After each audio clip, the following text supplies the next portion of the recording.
yang kita kritisi sesungguhnya itu adalah kritik yang kita sampaikan kepada diri kita sendiri. Be connected ke diri kita, berhubung ke diri kita, terhubung ke alam. Jadi fisik itu membutuhkan koneksi. Itu mengapa ketika Niki kangen, dipegang aja tangannya sama pacar, perasaan langsung beda. Oke, selamat siang semuanya. Kembali lagi bersama saya Niki di program Live More Podcast. Jadi kita hari ini akan ada kedatangan tamu, Ibu Jerojo Miwi. Halo Ibu, selamat siang. Halo Niki, selamat siang. Iya, kita hari ini akan bahas nih tentang kenapa sih penting banget untuk mencintai dan mengenali diri kita sendiri. Jadi tuh awalnya sebenarnya kenapa saya pengen ngangkat topik ini tuh karena kan saya umurnya 20-an, 20 plus gitu. Jadi kayak ada di masa-masa kayak abis lulus kuliah terus mau kemana kayak gitu kan. Terus cuman untuk menentukan mau kemananya itu kadang-kadang saya bingung apa sih sebenarnya yang saya suka kayak gitu. Terus waktu itu saya juga sempat diundang jadi speaker di acara latihan kepemimpinannya ini kampus saya. Jadi waktu itu saya diundang di acara kampus saya, terus jelasin tentang apa sih pentingnya kepemimpinan untuk mahasiswa kayak gitu. Nah terus akhirnya di situ saya buka dengan untuk kita bisa mimpin orang lain kita harus kenal sama diri kita sendiri dulu. Nah terus akhirnya waktu bikin materinya mulai kayak terrefleksi juga, ternyata kalau kita mau nentuin goal kita juga harus tahu posisi kita dulu ada di mana kayak gitu sih Bu. Jadi mungkin kalau dari Bu Jero sendiri kan backgroundnya memang di coaching juga, terus ada merupakan founder juga dari Bali Coaching Institute, terus sering ngadain kayak workshop untuk self love. Mungkin boleh pendapat dari Ibu sendiri kayak gimana kira-kira? Pertama saya mengucapkan selamat dulu sama Niki karena ide ini luar biasa. Jadi buat yang dengar sekarang ini juga selamat karena bisa mendapatkan satu konten yang autentik dari anak muda. Jadi ini sebetulnya sebuah momentum kebangkitan kalau saya bilang. Justru itu makanya Bali Coaching Institute berdiri. Justru itu juga ada kelas self love Mulat Sarira Movement, semata-mata untuk men-trigger kebangkitan di internal self setiap anak muda yang saat ini dalam tanda kutip ngerasa galau, ngerasa nggak tahu arah mau kemana, ngerasa segala macam. Mungkin sambil berjalan kita ngobrol nanti kita bisa tahu bener nggak sih anak muda galau. Iya. Kan dia ngerasa galau, tapi tugas seorang coach itu tidak menjawab, tetapi sebetulnya bertanya untuk klien mendapatkan jawaban. Jadi ketika Niki bertanya tadi, saya oper balik, bener nggak sih lagi galau? Ya itu. Iya. Menarik ya. Iya, kalau saya sih lebih ke kayak karena sebelumnya kan kuliah di bidang tech, cuman punya kecintaan di musik. Waktu itu orang tua tidak mengizinkan untuk sekolah art gitu kan, sekolah seni. Nah akhirnya ya udah ketika lulus mau menentukan nih apakah mau kerja di bidang tech atau kerja di bidang seni aja gitu kan. Cuman kalau misalnya memang di bidang seni harus ngulang lagi dari nol. Maksudnya membangun relasinya lagi karena circle-nya kan tech kan, mau nggak mau karena kuliah di situ. Jadi hal-hal kayak gitu sih yang kadang-kadang dibuat ada krisis gap juga. Jadi kayak lihat teman-teman di sosial media gitu kan, di sosial media kan rata-rata yang bagus-bagus aja kan yang ditampilin, terus kayak yang wah mereka udah kayak gini, udah pencapaian udah sampai sini, sementara saya kayak masih bingung nih mau kemana kayak gitu. Kurang lebih sih kayak gitu sih kalau definisi galaunya saya. Nah kalau yang denger ini definisi galaunya bisa beda-beda lagi ya. Benar-benar. Jadi mudah-mudahan dari obrolan yang singkat hari ini Niki bisa justru memberikan cermin buat teman-teman yang lain, karena sebetulnya dari klien-klien personal yang hadir ke Bali Coaching Institute maupun klien corporate, grup, kurang lebih masalahnya sama. Hanya porsinya yang berbeda dan titik beratnya di mana. Gitu. Jadi kalau berbicara temanya tentang self development, memang betul dimulai dari self love itu sendiri. Iya Bu, kalau menurut saya sendiri sih kan sebenarnya kalau diri kita itu didefinisikan dari pengalaman. Jadi waktu itu saya mencari tahu sendiri nih, mengelaborasi pikiran-pikiran saya, terus kayak oh iya ternyata tuh diri kita sendiri itu adalah berubah-berubah. Jadi kayak saya hari ini aktualisasinya tuh misalnya sebagai mahasiswa gitu, saya suka misalnya suka berorganisasi atau misalnya saya suka nongkrong gitu sama teman-teman pada saat itu. Tapi ketika saya lulus saya udah mulai kayak males gitu misalnya buat nongkrong sama teman-teman, kayaknya kerja lebih menarik gitu waktu itu buat saya. Nah jadi akhirnya, dan ketika saya dapat pengalaman baru lagi, saya punya pemikiran yang beda lagi tentang diri saya. Jadi kayak yang oh sepertinya nih kayaknya saya mendefinisikan diri saya itu beda-beda berdasarkan pengalaman yang udah saya alamin, berdasarkan konsep-konsep dan nilai-nilai yang saya pelajarin. Akhirnya saya ngambil kesimpulan kalau diri kita sendiri itu sebenarnya adalah kumpulan dari konsep-konsep, nilai-nilai sama pengalaman-pengalaman yang udah kita lewatin. Jadi bagusnya berarti kita bisa ngebentuk nih kita mau jadi seperti apa kayak gitu sih. Nah itu di usia Niki sekarang ya, kalau compare di usia Niki yang sekarang compare dengan usia saya dulu ketika masih di angka usia Niki sekarang, Niki jauh lebih maju, dan itu sebetulnya sebuah rasa syukur yang mesti dimiliki oleh anak-anak di usia 20-an sampai 30-an sekarang, bahwa sebetulnya kalian memiliki percepatan. Kalian memiliki kecepatan yang melebihi generasi sebelumnya, sekaligus ada percepatannya. Tetapi ada beberapa hal yang mungkin terlupakan. Nah, mungkin saya mulai tanya langsung ke Niki ya, karena kita sistemnya ngobrol.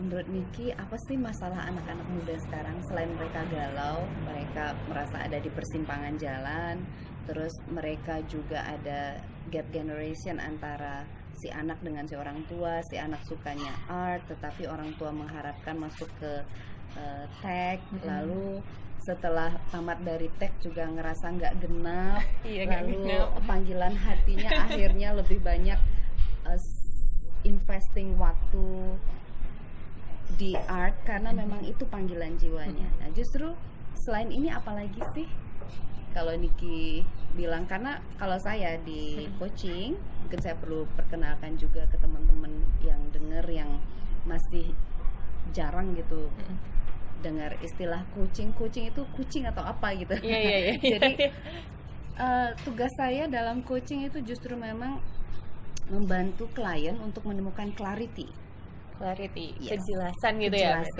Tanpa clarity, tanpa kejelasan, segala sesuatu akan tampak seperti masalah. Dan solusi yang sudah ada di depan mata pun akan tampak seperti jalan keluar yang mentah. Dan ketika clarity itu tidak ada, ya kemana arah pun akan membingungkan, akan galau, akan gak genap, akan gak komplit, akan gak utuh. Kalau sudah tidak komplit, tidak utuh, maka tidak akan harmoni. Ketika tadi Niki berbicara tentang bahwa diri adalah kumpulan dari konsep, pengetahuan, pengalaman yang ternyata berkembang. Iya, betul. Bahkan apa yang dulu kita anggap benar, setelah pada pemahaman tertentu bisa menjadi kurang benar. Atau kurang benar bisa jadi kurang tepat juga. Ternyata benar nggak selalu tepat. Bedanya apa Bu? Benar nggak sih? Dan tepat. Benar menurut orang tua belum tentu tepat sebetulnya untuk anak. Benar. Itu contoh kecil ya. Jadi justru menariknya itu di situ. Kalau sejauh ini di usia saya dengan profesi saya sebagai life coach, menariknya hidup dan saya mendefinisikan bahwa diri itu adalah harmoni. Harmoni itu ada ketika sesuatu itu ada, hadir, genap, dan itulah harmoni. Sehingga untuk masuk ke kompleksitas diri yang ada, yang hadir, yang gedap, yang harmoni itu ya butuh satu pintu. Dan pintu utamanya, gerbang utamanya itu adalah self love. Oke. Berarti untuk kita bisa mengenal diri kita harus mencintai diri kita dulu, atau kita mencintai diri kita dulu baru kita mengenal diri kita gitu? Sebetulnya itu bersamaan. Oh, oke. Jadi karena contoh terbaik adalah sesuatu yang dekat dengan diri kita. Tadi Niki bilang, Niki kan punya pacar. Nggak mungkin ujuk-ujuk dua orang bertemu langsung pacaran. Iya. Apa proses pertamanya? Kenalan. Benar. Nah, kita udah kenal belum sama diri kita? Oke. Merasa kenal dengan kenal yang sesungguhnya itu berbeda. Iya, contohnya misalnya, biasanya ketika kita ngerasa nyaman, ketika kita ngerasa nyaman, ada dua sebetulnya. Ada konsep diri, ada citra diri. Citra diri adalah apa yang kita tampilkan di luar, yang belum tentu sesungguhnya kita, deep inside.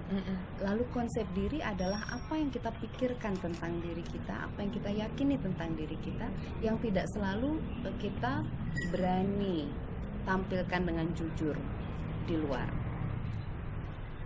Benturan antara konsep diri dan citra diri ini yang biasanya menimbulkan kegalauan. Oke. Ya. Salah satu contoh ketika Niki tadi juga bercerita tentang orang tua mengharapkan untuk sekolah di TEK, padahal Niki panggilan hatinya adalah art. Salah satu cara terbaik untuk mengenali diri adalah mengenali apa yang kita sukai. Karena setiap orang lahir sudah memiliki bawaannya masing-masing, sudah ada kargonya masing-masing. Dan itu adalah true self-nya kita yang sesungguhnya meng-guide kita untuk mengenali diri kita. Oke. Tapi Bu, saya sih kalau kadang-kadang itu bingung membedakan yang saya suka itu, ini saya suka karena gampang, atau saya suka karena benar-benar suka. Akhirnya saya setelah cobain, saya tuh caranya cari, kalau saya nemuin kesulitan, saya bertahannya di mana gitu. Karena kadang-kadang akhirnya tuh tetap di musik sih, karena artnya kan memang di musik. Jadi ketika saya terjun di dunia tech, pasti itu gampang buat saya seneng. Jadi kayak ya mungkin karena dapat apresiasi dari orang, atau misalnya kayak di kampus ngerasa bisa menyelesaikan sesuatu gitu kan. Akhirnya kan jadi kayak merasa kayak, wah aku bisa nih ngerjain kayak ginian, wah ternyata bisa bermanfaat buat orang lain, ternyata aku bisa melakukan sesuatu. Kayak itu kan bisa ngebuat kita jadi suka sama hal tersebut kan. Nah, tapi ketika saya mengalami kesulitan dan harus harus spending atau invest waktu lebih banyak di situ, terus misalnya harus harus struggling lah. Jadi kayak saya males gitu, ya udah nggak usah. Tapi ketika saya di musik, terus saya harus invest lebih banyak waktu, karena memang waktu kuliah saya menghabiskan banyak sekali waktu saya untuk di teknologi kan, atau ngulik itu gitu, karena saya harus lulus, saya harus ya itulah pokoknya, karena biar cepat selesai lah gitu kan intinya. Tapi ketika akhirnya saya di musik dan saya menemui hal-hal yang menyulitkan saya tetap kayak, oh ya udah deh, willing to learn gitu, kayak emang posisinya ada di sini, ya udah akhirnya ya udah saya belajar tetap. Akhirnya di situ saya memutuskan bahwa kayaknya saya pengen di sini, karena meskipun susah saya tetap bertahan gitu. Kayak gitu sih Bu. Nah, daya tahan itu justru yang ada kesungguhan dari dalam. Jadi true self itu memberitahu kita dengan cara tadi sebetulnya, dengan yang Niki sampaikan. Ketika ini tingkat kesulitannya memang berbeda, tetapi di sini bisa bertahan, ada kesadaran, lebih lentur hati kita. Oh ya, gitu. Jadi bisa nerima. Yang satu lagi ada keterpaksaan. Jadi antara kelenturan hati di sini dengan keterpaksaan di sini, di situ kita bisa membedakan, mengenali diri kita. Jadi sesungguhnya tadi Niki sudah menjawab sendiri. Jadi kita suka akan sesuatu, tetapi pada titik tertentu ketika ada godaannya, ujiannya, kita bertahan nggak? Kalau kita bertahan, berarti itu sungguh kita suka dari dalam.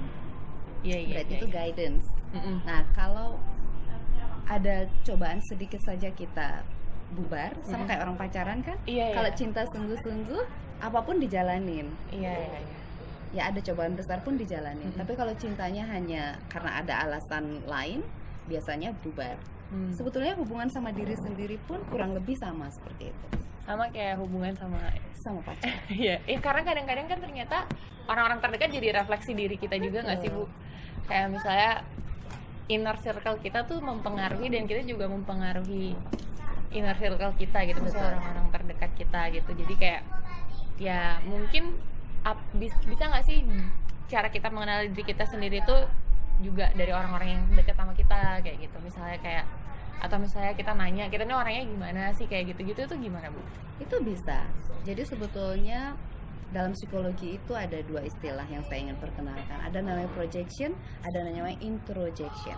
Introjection. Ya, projection itu adalah misalnya Niki bertemu dengan seseorang, tiba-tiba nggak enak aja. Kok nggak suka lihat gaya berpakaiannya, gaya bicaranya, atau cara dia memandang atau apa. Jadi kita ingin mengkritisi dia, atau internal self-talk kita sudah mengkritik dia, tetapi tidak kita sampaikan karena itu internal self-talk. Nah, seseorang yang kita kritisi, sesungguhnya itu adalah kritik yang kita sampaikan kepada diri kita sendiri. Itu namanya projection. Berbeda dengan introjection. Introjection adalah hal-hal yang ada di luar kita bawa ke dalam.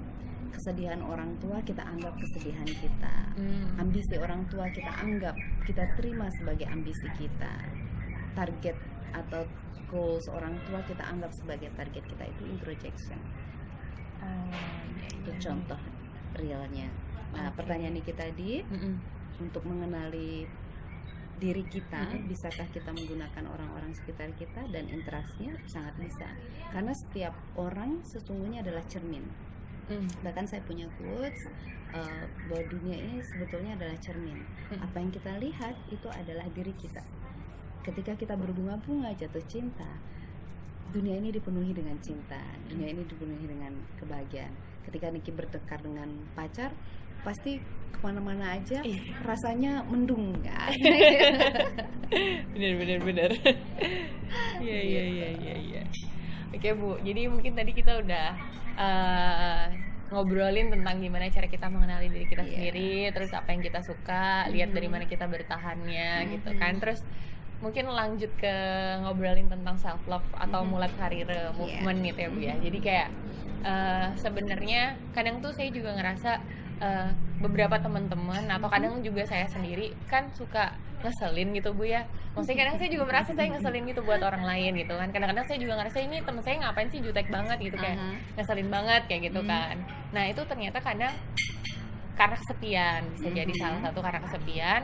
Tapi setelah saya cari juga kenapa sih saya bisa ngerasa kesepian, itu ternyata karena saya nggak ngerasa cukup sama diri saya sendiri gitu. Jadi kayak saya pun ngerasa kayak nggak bisa menerima diri saya sendiri. Jadi saya kayak menuntut orang lain untuk mencintai saya atau menerima diri saya, tapi ekspektasi saya jadi terlalu tinggi gitu loh.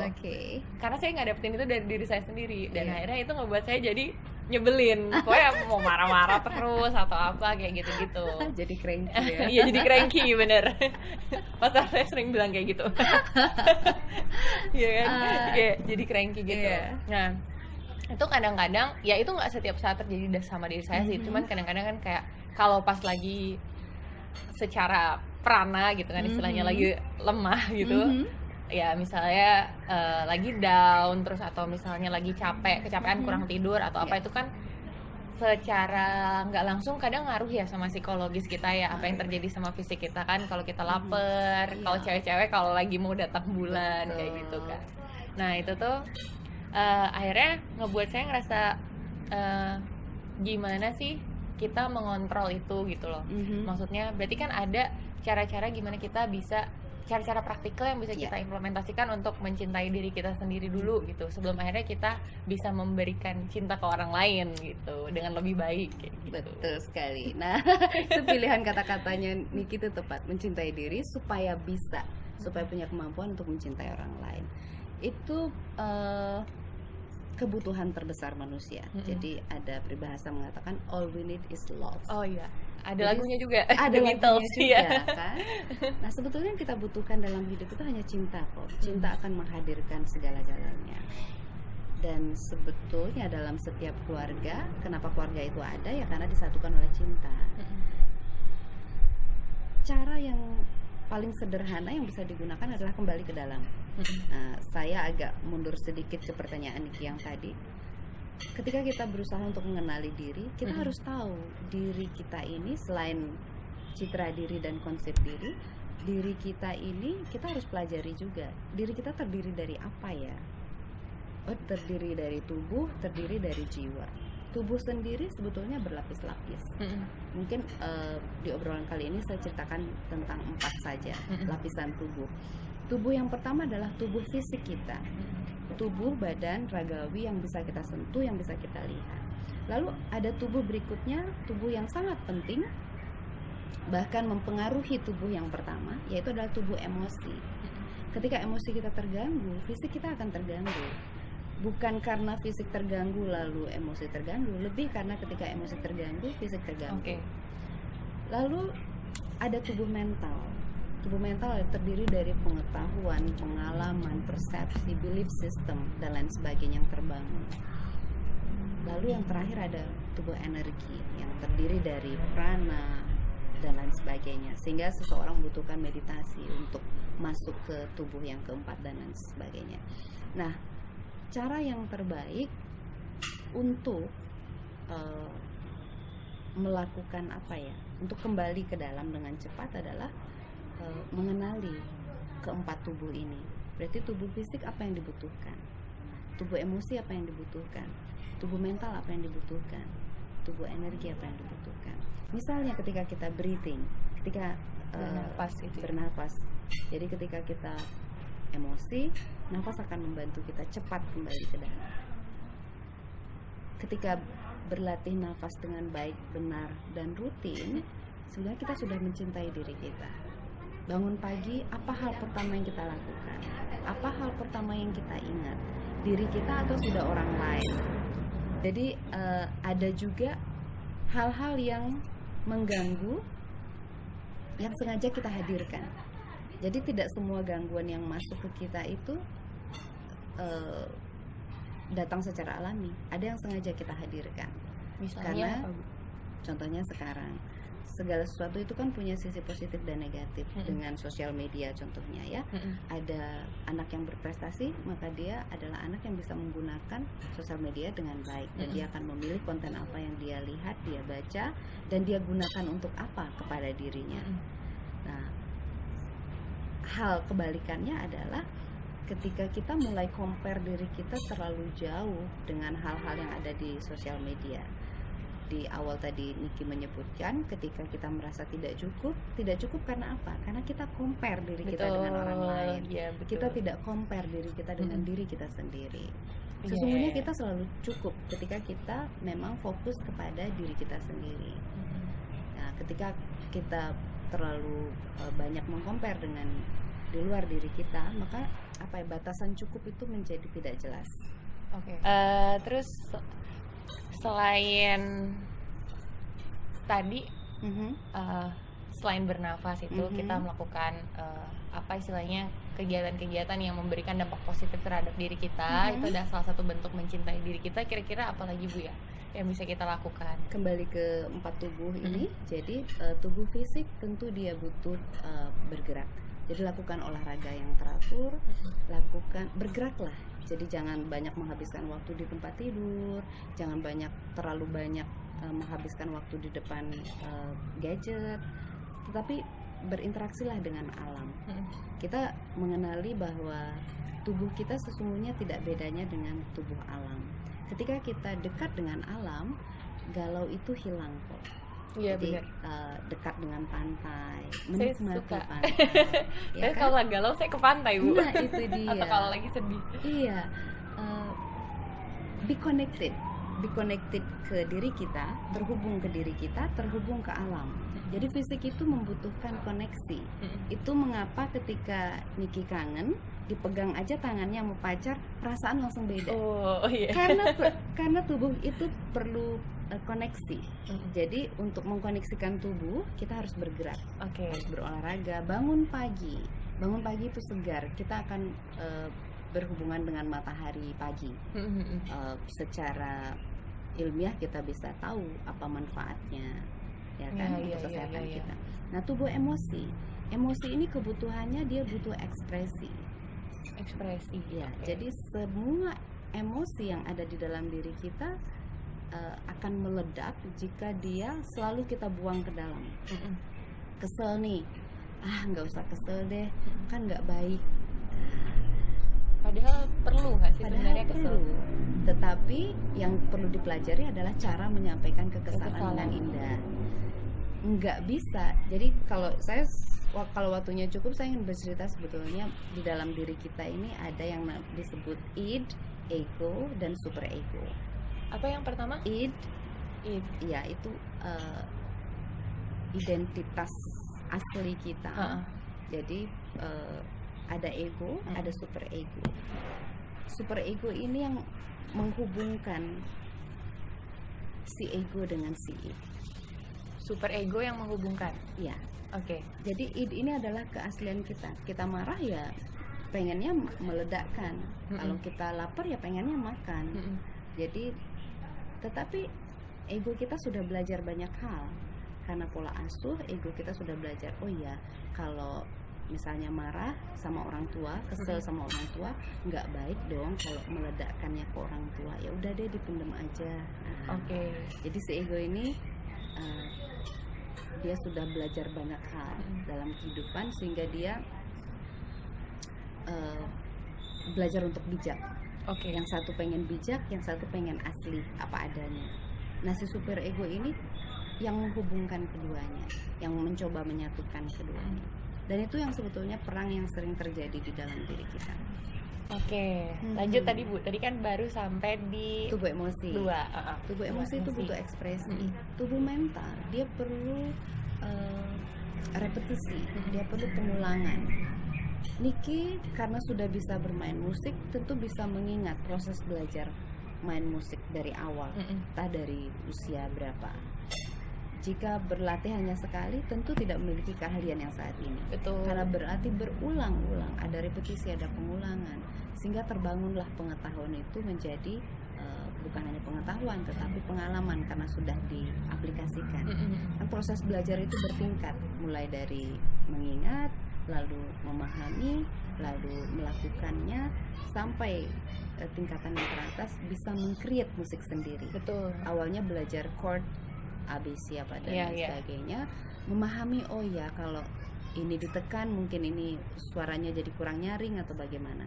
Karena sering menggunakannya, sering melatihnya, bisa mengevaluasinya sampai akhirnya bisa menciptakan lagu sendiri. Kehidupan pun sama seperti itu. Nah, tubuh mental ini dia punya kebutuhan untuk belajar terus. Ketika kita merasa cukup pintar akan sesuatu dan berhenti belajar, maka tubuh mental kita merasa kekurangan. Oke. Iya. Makanya kebanyakan tuh abis sekolah pada gimana ya? Maksudnya lebih sering atau lebih mudah ngerasa nggak cukup atau galau tuh setelah sekolah gitu ya? Iya. Karena di sekolah kan kita masih dipaksa belajar kan setiap hari. Terus cuman kadang-kadang tuh waktu awal-awal juga saya ngerasa sih kayak waktu habis lulus ngapain ya, kalau misalnya kayak cuman kerja, melakukan rutinitas yang sama, ya belajar tapi nggak sebanyak itu. Tapi sebenarnya masih ada hal-hal yang pengen, aduh kayaknya ini saya perlu tahu lagi tentang ini, perlu tahu lagi tentang itu. Dan ternyata tuh ada di tubuh mental itu. Di tubuh mental. Oke, iya. Jadi kita harus menciptakan support system untuk bisa membuat kita bisa memenuhi kebutuhan dari keempat tubuh ini. Dan yang terakhir adalah tubuh energi. Tubuh energi ini yang paling mudah sekaligus yang paling kompleks. Tubuh energi ini butuh dua hal saja. Dia butuh kejujuran dan dia butuh keberanian. Bagaimana kita bisa berani kalau kita nggak jujur? Oke. Iya. Kita harus jujur sama diri kita sendiri. Ketika kita sedih, kita mengaku kita sedih. At least kepada diri kita sendiri. Di depan cermin. Sebetulnya ada banyak teknik. Kalau berbicara tentang teknik, karena saya menciptakan teknik dan metode yang saya gabungkan, yang lahir dari pengalaman coaching dan healing. Jadi keduanya saya bonding, dan teknik-teknik sederhana itu yang sebetulnya sering saya bagikan dalam retreat ataupun workshop self love Mulasari Movement. Yang paling sederhana adalah dengan cara bernafas, tetapi bernafas tidak sesederhana itu sebetulnya. Oke, gimana Bu? Ketika kita bernafas, jika hanya tubuh fisik yang terlibat, maka sekarang kita sedang bernafas. Tetapi kesadaran kita apakah terlibat dalam nafas? Menyadari kesadaran kita terlibat atau tidak itu gimana? Berbeda ketika sekarang saya mengatakannya ke Niki silakan bernafas. Tubuh fisiknya terlihat, pundaknya terangkat, ya kan? Lalu merasakan udara masuk, ya kan? Itu bedanya. Jadi itu harus dialami. Memang ada beberapa hal yang tidak bisa cukup dijelaskan dengan kata-kata, tetapi ketika mengalami kita bisa menjelaskan dengan lebih seksama lagi. Beda lagi ketika saya minta Niki coba dibuka kakinya, lalu ditutup matanya dan silakan bernafas. Maka itu masuk kesadaran yang lebih dalam lagi. Karena kesadaran kita bertingkat-tingkat. Dan kalau Niki membaca tentang pikiran sadar dan pikiran bawah sadar, sebetulnya semua permasalahan dan semua solusi itu berakar dari pikiran bawah sadar. Jadi kadang-kadang kita berarti yang membentuk masalahnya sendiri gitu ya Bu ya? Apa gimana? Bisa dibilang begitu sederhananya. Kadang kita membentuk bahkan menarik masalah itu. Dan menghold apa ya? Memegang. Masalahnya tuh terlalu lama. Jadi stres kayak gitu ya Bu? Menarik sih, menarik. Jadi mungkin boleh saya simpulkan dikit, berarti tadi dari 4 itu sebenarnya cara paling sederhana untuk mencintai diri kita sendiri adalah memenuhi kebutuhannya. Sama kayak misalnya ya setiap orang tua kan mencintai anaknya dengan berusaha untuk memenuhi kebutuhannya kan. Ya, jadi kurang lebih mirip-mirip gitu berarti Bu ya, terhadap perilaku kita terhadap orang lain dan terhadap diri sendiri itu kurang lebih sama. Kalau saya bilang bahkan sama persis. Sama persis. Sama persis. Bedanya hanya konteksnya saja. Tetapi sama persis. Ibaratnya dalam self love pun saya mengajarkan bahwa sebelum pacaran dengan orang lain, kita harus pacaran dengan diri kita sendiri. Misalnya klien kita orang yang sudah menikah, secara fisik, secara society mereka sudah menikah, tetapi secara bawah sadar mereka sudah menikah belum? Itu yang kita lihat lebih dalam lagi. Sehingga justru sebetulnya sebelum Niki menikah dengan pacar, menikahlah dulu dengan diri sendiri, mengenali diri sendiri, kemudian menerima diri sendiri sepenuhnya dan hadir untuk diri sendiri. Karena ada belum tentu hadir. Ketika Niki bersama pacar duduk berduaan, tapi yang satu konsentrasinya sedang kemana, itu ada, tetapi nggak hadir. Dan itu sering banget terjadi ya di berbagai hubungan, nggak cuman kayak pacaran, tapi juga anak sekarang apalagi kalau ngumpul gitu kan, kadang-kadang ya badannya aja ada di sini tapi pada nggak saling connect satu sama lain kayak gitu. Iya sih, pacar saya juga pernah sih beberapa kali bilang kalau kita tuh pacaran tuh sebenarnya bukan untuk saling melengkapi, tapi kita harus lengkap masing-masing dulu, terus kita hidup bersama kayak gitu sih. Cuman yang sering banyak dialami oleh pasangan-pasangan terutama yang seumuran saya adalah merasa mereka kurang sesuatu dalam dirinya, terus berusaha untuk pasangannya atau sahabatnya atau siapa untuk melengkapi dirinya dia itu, yang akhirnya justru malah menimbulkan banyak konflik dalam hubungannya mereka gitu sih. Sebetulnya kita lahir itu kita sudah utuh. Di awal saya bilang bahwa diri itu siapa sih? Diri itu adalah harmoni yang hadir, ada, utuh dan harmoni. Itu baru diri. Jika tidak harmoni, maka itu hanya kesadaran yang terpecah-pecah. Jadi kita tinggal menyatukan. Oke. Cara menyatukannya itu lewat praktek-praktek yang tadi itu. Praktek-praktek hanya dari bernafas saja, tetapi ada tuntunannya juga, ada levelnya juga. Sama seperti sekarang, ketika kita di awal ngobrol, kita baru berkenalan dengan teman-teman yang dengar juga kita baru berkenalan. Jadi memang tidak bisa masuk in deep. Karena yang kita bahas pun berbicara tentang diri itu sebuah kompleksitas. Mm-mm. Kalau saya bagi saja, diri itu sudah terdiri dari 4 layer. Kebutuhannya apa, cara pemenuhannya apa, praktek mendasarnya yang simple yang bisa digunakan sehari-hari itu dari nafas tadi. Oke. Latih nafas. Mungkin boleh ceritain Bu kegiatan Ibu nih sekarang. Tadi kan kita udah banyak bahas tentang diri sendiri, cara mengenali, cara mencintai diri kita sendiri gitu kan. Terus ya sedikit menyinggung hubungan kita dengan orang lain. Iya. Terus mungkin boleh sekarang yang Ibu kerjain apa aja. Terus dari Bali Coaching Institute sendiri itu fokusnya lagi ada di mana saat ini kayak gitu. Terus mungkin event terdekat gitu yang bisa teman-teman mungkin ada yang penasaran bisa lihat di mana kayak gitu. Kita 2020, kalau flashback di 2019 kita ada banyak sekali self love workshop. Hampir setiap bulan kita ada, pesertanya itu bisa 50 orang, bisa 60 orang, ada yang small group, ada yang big group, ada yang sampai 250 orang. Dan di 2020 kita masuk lebih mendalam. Jadi kita masuk ke corporate, kemudian kita mempersiapkan training terdekat self love retreat itu di bulan April. Itu akan masuk dalam sekali karena kita akan menghabiskan waktu bersama dengan diri kita, yaitu selama 3 hari. Jadi peserta nanti selama 3 hari mereka betul-betul mencoba menaruh hubungannya dengan dunia luar dulu, mereka mengembalikan hubungannya secara utuh dengan dirinya sendiri dulu selama 3 hari. Jadi dalam retreat itu kita akan membedah pertanyaan-pertanyaan kita tadi. Siapa sih diri kita sesungguhnya, dan kenapa kita bingung, kenapa kita maunya A kok takut ya, maunya B kok ada perasaan nggak enak ya, maunya C kok kayaknya terhalangi oleh orang-orang terdekat kita, oleh keluarga. Kenapa ada disharmoni seperti ini? Lalu jawabannya seperti apa? Termasuk banyak anak-anak muda sekarang, mereka berada di persimpangan antara ingin menikah atau nggak usah menikah. Ingin bangun perusahaan atau perusahaan sendiri atau tetap bekerja. Iya. Padahal kedua pilihan itu adalah pilihan yang masing-masing punya konsekuensi. Yes. Tetapi kenapa sudah tahu konsekuensinya, tetapi kenapa takut melangkah? Apa sih yang holding sebetulnya? Itu setiap orang beda-beda atau Tiap orang beda-beda. Tetapi biasanya penyebabnya selalu satu, yaitu inner child.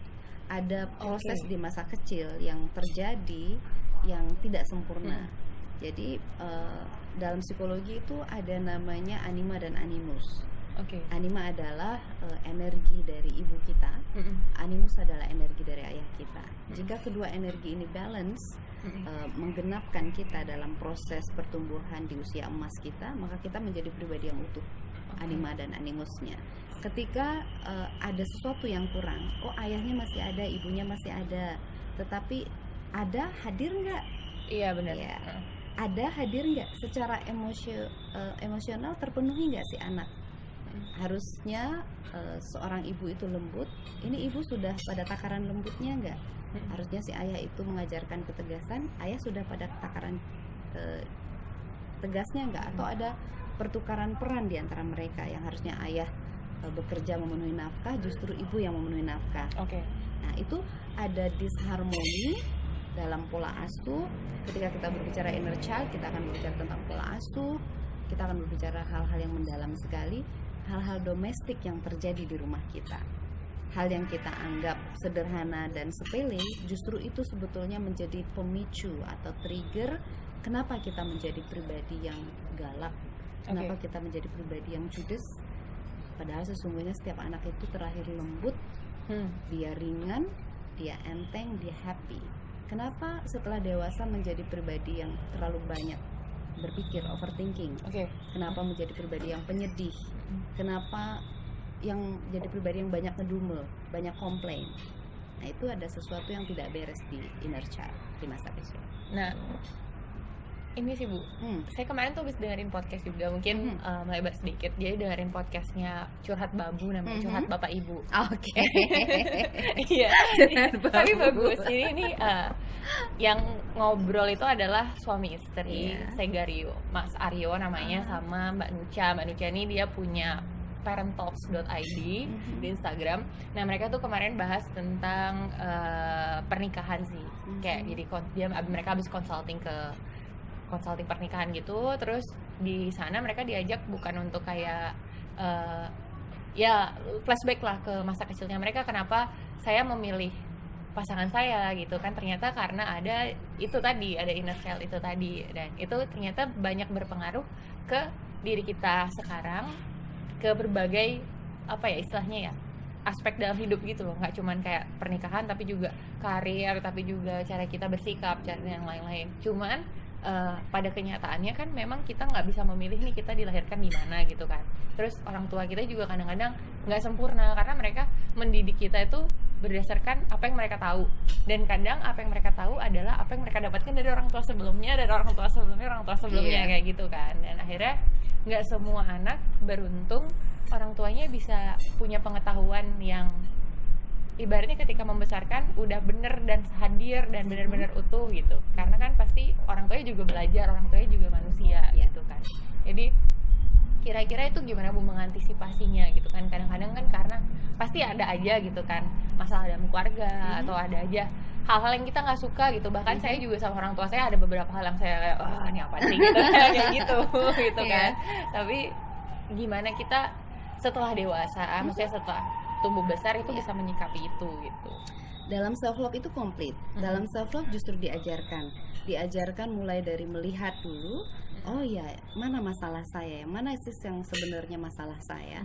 Kita mencari akar masalah. Jadi self love itu seperti kalau kita bayangkan sebuah pohon ya, pohon yang berbunga dan berbuah. Kadang kita sekarang melihat bunga dan buahnya saja, kita lupa melihat akarnya. Jadi masalah pun ada akarnya, ada sebabnya. Jadi kita mencari akar. Self love itu Mulat Sariri itu adalah proses kembali mencari akar. Akarku di mana sih, siapa aku sebetulnya, apa yang aku mau. Nah, karir yang aku mau sekarang ini, karir yang aku mau sesungguhnya, atau karir yang orang tuaku mau, atau karir yang society-ku mau, atau karir yang citra diriku mau. Nah, pengenalan diri itu sedalam itu. Lalu ketika hubungan kita dengan orang tua yang tidak bisa kita garansi sempurna, kita apakan sekarang ketika kita dewasa? Nah, pengetahuan seperti ini, podcast seperti ini adalah salah satu tools yang bisa kita gunakan untuk mengcoaching dan menghealing apapun yang ada di internal diri kita. Jadi pengetahuan itu seperti cahaya dalam gelap. Apapun kegelapan yang ada, kegelapan itu artinya hal-hal yang tidak berkenan, yang tidak kita terima. Ketika ada pengetahuannya, maka lahirlah kesadaran karena sudah ada cahaya. Jadi podcast ini pun salah satu tools, alat untuk kita bisa menetralisir hubungan yang disharmoni menjadi harmoni. Tentu ada teknik-tekniknya. Berarti intinya sebenarnya semuanya bisa kita pelajarin. Semua bisa kita pelajari. Bahkan ketika misalnya kayak yang tadi itu, misalnya kayak oh kita punya masa lalu seperti ini, kita mau pengen memaafkan, gimana caranya? Itu sebenarnya dari kita bisa mulai dari belajar, dari pengetahuan gitu. Misalnya kayak ngobrol sama teman, atau misalnya dengan psikolog atau kayak gitu, itu berarti bisa dilakukan gitu. Bisa. Bahkan sekarang di masyarakat kita di Indonesia kan life coach itu tidak terlalu populer. Iya. Karena beda dengan di luar negeri, negara maju, karena mereka hampir setiap perusahaan punya satu life coach khusus yang mengcoaching para manajer, para team leader. Nah, kalau di sini belum populer, bahkan masih dianggap belum kebutuhan. Tetapi lihatlah 10 tahun ke depan, kita akan mulai melek apa sih kebutuhan kita yang sesungguhnya. Jadi hal-hal seperti ini yang Niki lakukan adalah hal yang sangat baik sekali, karena menginisiasi kesadaran itu menetas di masyarakat umum. Jadi dulu berbicara psikologi itu seperti kebutuhan mereka yang sakit jiwa aja gitu. Iya. Padahal Tapi ini kebutuhan semua orang. iya, jadi sebetulnya berbicara tentang psikologi ya kebutuhan setiap yang berjiwa. Iya benar. Ya kan? Karena masih kayak tabu gitu loh Bu. Kayak Iya, misalnya kayak betul. ya udah nih, kayaknya ada masalah dengan diri sendiri atau apa, ya udah yuk ke psikolog. Jadi kayak kesannya kita Sakit, ada sakit ya. Benar, padahal sebenarnya enggak. Enggak, itu kebutuhan. Jadi kita perlu mengenal diri sendiri dan satu lagi tools yang bisa digunakan, sering-seringlah menghabiskan waktu dengan diri sendiri. Quality time, me time dengan diri sendiri. Tinggalkan handphone sejenak, pilih waktunya kapan, tapi benar-benar yang self talk dengan diri sendiri, ngobrol dengan diri sendiri, menulis. Jadi banyak teknik yang bisa dilakukan. Oke. Mungkin kalau misalnya mau lihat event-eventnya Eventnya, oke. itu di mana Bu? Kita ada Instagram, Oke, ada Instagram Bali Coaching Institute, terus ada Instagram saya pribadi, Jero Jomiwi, jadi bisa dilihat di situ.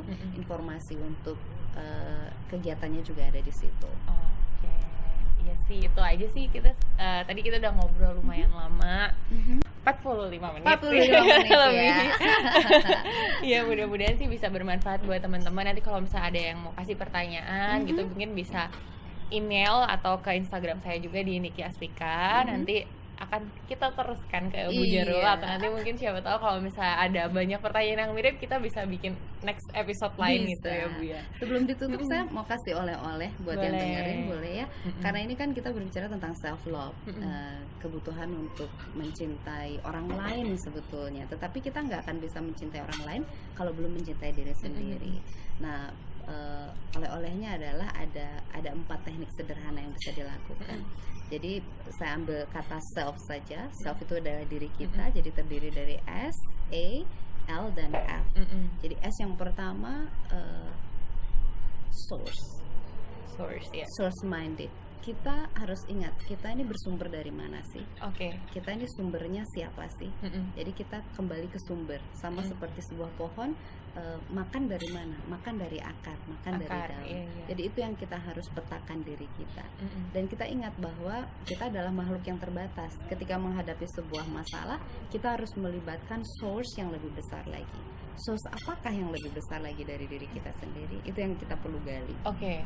Kemudian yang kedua adalah energi. Energi seperti yang kita tahu itu tidak bisa diciptakan, tidak bisa dimusnahkan. Benar. Dia hanya bisa dirubah bentuknya. Iya. Ketika energi kesedihan sudah ada dan tertanam di diri kita dari kecil, ketika ada luka batin di inner child kita, di masa kecil ada ketidakadilan yang kita anggap terjadi, kalau itu belum diatasi, dia akan tetap ada di dalam diri kita. Tetapi dia tidak bisa dimusnahkan. Benar, karena Justru udah dia berlalu bisa, juga ya. yes, dan dia bisa diubah bentuknya. Itu makanya ketika proses coaching dan healing terjadi, justru kita menarik semua kesakitan kita di masa lalu, kita ubah dia menjadi daya positif, daya dorong yang bisa membuat karir kita jauh lebih maju, yang membuat abundance life kita menjadi lebih berlimpah lagi. Terus yang berikutnya adalah L. L itu tetap gunakan love untuk betul-betul menciptakan learning system untuk diri kita. Jadi ketika kita sampai di usia berapapun, kita harus ciptakan sistem pembelajaran untuk diri kita sendiri. Kita nggak bisa selalu adopsi dari orang lain. Kita harus menciptakan untuk diri kita sendiri. Terus yang terakhir F, freedom. Kita harus bebas. Kita harus berani menjadi diri sendiri. Bebas dalam arti yang positif. Tidak lagi terkungkung oleh oleh hal-hal yang kita sadari bahwa sebetulnya itu tidak membaikkan kita. Jadi kita harus merdeka. Sama kayak Indonesia. Berani memilih gitu ya. Harus berani memilih. Kalau Indonesia ini nggak merdeka, kita nggak bisa bikin podcast kayak sekarang. Iya benar. Masih susah Bu mau keluar jalan. Iya sih benar sih. Itu dia. Iya jadi itu yang tadi kita udah bahas. Kenapa sih kita penting untuk mengenali diri kita sendiri, terus mencintai diri kita sendiri? Karena pada dasarnya sebelum kita mau mencapai suatu tujuan gitu kan, karena setiap dalam hidup kan kita punya tujuan masing-masing, entah itu tujuan karir, entah itu tujuan dalam percintaan gitu. Misalnya kita harus tahu dulu kita ada di mana Dan ketika kayak kita mengalami masalah atau mengalami kebingungan atau kegalauan juga, sebenarnya yang perlu kita lakukan adalah kembali lagi ke dalam diri kita sendiri, terus kita cari akar masalahnya gitu ya, kurang lebih, terus belajar untuk mencintai diri kita sendiri supaya bisa mencintai orang lain yang lebih baik lagi gitu. Ya itu aja deh, terima kasih Ibu Jero, semoga kita bisa ngobrol di lain kesempatan lain lagi. Semoga apa yang kita sharing dari tadi itu bisa bermanfaat buat teman-teman yang dengerin. Itu aja, selamat siang.